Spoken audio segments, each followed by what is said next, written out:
लेवलिन Joshi astro channel में आपका स्वागत है मित्रों। और आप कैसे हो?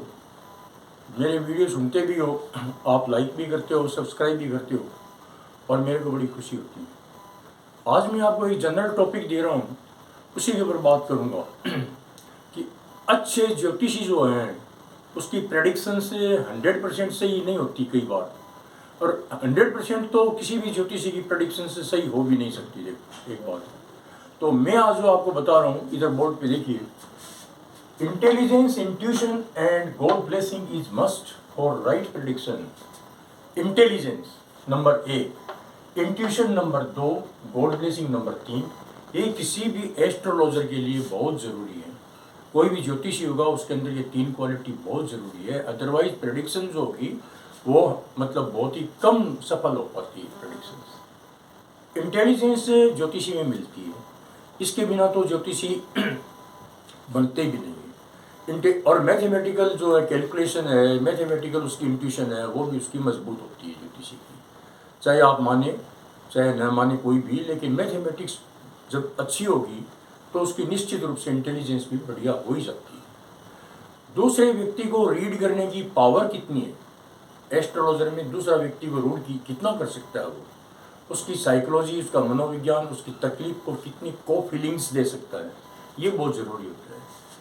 दूसरी बात आई है इंट्यूशन।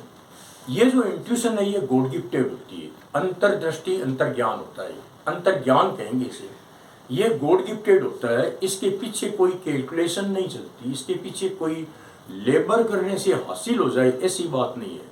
ये जन्मजात भी हो सकता है, ये भगवान की ब्लेसिंग होती है। अंतर्दृष्टि का मतलब यह है कि सामने वाले की फीलिंग को आप तुरंत हार्टली अटैचमेंट कितनी दूर तक कर सकते हैं, ये इंटेलिजेंस और ये इंट्यूशन, अंतर्दृष्टि और बुद्धिमत्ता जरूरी होती है। तीसरी चीज इनके साथ में आती है गॉड ब्लेसिंग। ये जो गॉड ब्लेसिंग है ये भी भगवान की कृपा जिसके ऊपर होती है उसी को तो इंट्यूशन मिलती है। डिवाइन ब्लेसिंग बहुत जरूरी होती है। अपन किसी के ऊपर जबरदस्ती ये इम्पोज नहीं कर सकते कि जाओ आपका तो काम हो ही जाएगा, ऐसा कभी आज तक हुआ नहीं है। जनरली ये देखा गया है कि अपन हम एस्ट्रोलॉजर लोग जो प्रेडिक्शन करते हैं उन प्रेडिक्शन के अंदर 40-50% तक तो सही जाती है, और पास्ट की बातें सही जाती है, फ्यूचर की बातें रॉन्ग होती देखी गई है। इसकी वजह यही है कि वहाँ पर जो है इंट्यूशन और डिवाइन ब्लेसिंग की कमी होती है। आपके हृदय की शुद्धता या प्योरिटी की हार्ट, जो प्योरिटी इन हार्ट कितना, इस बात पे निर्भर करता है। चाहे हम कितनी भी मेहनत कर लें, अब मान लो 30 वर्ष का भी एक्सपीरियंस हो सकता है, 40 वर्ष का भी एक्सपीरियंस हो सकता है, एक एक बात जैसे प्याज की परतें खुलती जाती है वैसे वैसे एस्ट्रोलॉजी के अंदर नई नई बातें निकल के आती है। उदाहरण के लिए अपन देखते हैं, अब मेन जो टॉपिक है उसके ऊपर आता हूँ कि यहाँ से अपन ले रहे हैं कि एक ये कुंडली है, मान लो एक एग्जाम्पल के रूप में लेता हूँ। इस एग्जाम्पल के रूप में ये कुंडली है और इसका अपन लगन बना सकते हैं, कोई भी लगन बना सकते हैं। जैसे हम आजकल मान लो अपन चल रहे हैं तो इसके अंदर मान लो 9 नंबर का लगन बना सकते हैं, 10, 11, 12, 1, 2, 3, 4, 5, 6, 7, 8। एक लगन 2 घंटे का होता है, 12 राशियां होती है, 12 लगन होते हैं। 24 घंटे के अंदर पृथ्वी का रोटेशन पूरा होता है। अप्रोक्सीमेट 2 घंटे का होता है। कोई 2 घंटे से 10 मिनट कम भी हो सकता है, कोई 2 घंटे से 5 मिनट ज़्यादा भी हो सकता है, कारण कि पृथ्वी जो है पूरी राउंड शेप नहीं है, इलिप्टिकल है। ये इलिप्टिकल है, इस कारण से क्या होता है कि सभी लगन का मान एक जैसा नहीं होता, वो अलग बात है। मैं जो बात बता रहा हूँ कि जैसे किसी व्यक्ति का धनुलग्न में जन्म हो गया तो धनुलग्न तो मान लीजिए 2 बजे शुरू होगा, 2 बजे से लेकर के 4 बजे तक चला, तो 2 बजे से 4 बजे तक सभी बच्चों की जन्म पत्तियाँ तो एक सी बनी जाएगी, लगन तो एक सा निकल जाएगा, लेकिन उनकी प्रोबेबिलिटी क्या होगी कि 16 वर्ग होते हैं। उनके अंदर क्या होता है, होरा, फिर दृष्टांत, फिर नवांश कुंडली, सप्तांश कुंडली होती है, ये मैं पहली वाली वीडियो में चक्कर कर चुका हूँ। षष्ठ्यांश कुंडली होती है। ये सब कुंडलियाँ जो है कोई 5 मिनट के बाद में, कोई 10 मिनट के बाद में, कोई 7 मिनट के बाद में, कोई 2 ही मिनट के बाद में। अब षष्ठ्यांश कुंडली बनती है, 2 मिनट के अंतराल से अलग चेंज आ जाएगा, हर 2 मिनट के बाद में षष्ठ्यांश कुंडली में चेंज आ जाएगा। तो परम्यूटेशन और कम्यूटेशन, परम्यूटेशन कितने बन रहे हैं, कॉम्बिनेशन कितने बन रहे हैं, काफ़ी बन रहे हैं। तो इसका मतलब क्या हुआ कि एक आम ज्योतिषी है उसको कितनी डिफिकल्टी फील हो सकती है। जब तक गॉड ब्लेसिंग नहीं होगी, जब तक इंट्यूशन नहीं होगी, तो प्रॉपर फोरकास्टिंग जो है ज्योतिषी नहीं कर सकता।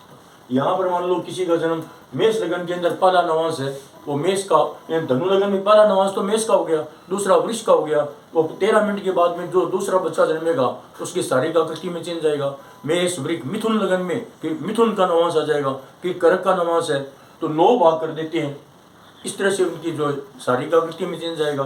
फिर जो ग्रह है उनके भी नवांश बदल जाएंगे।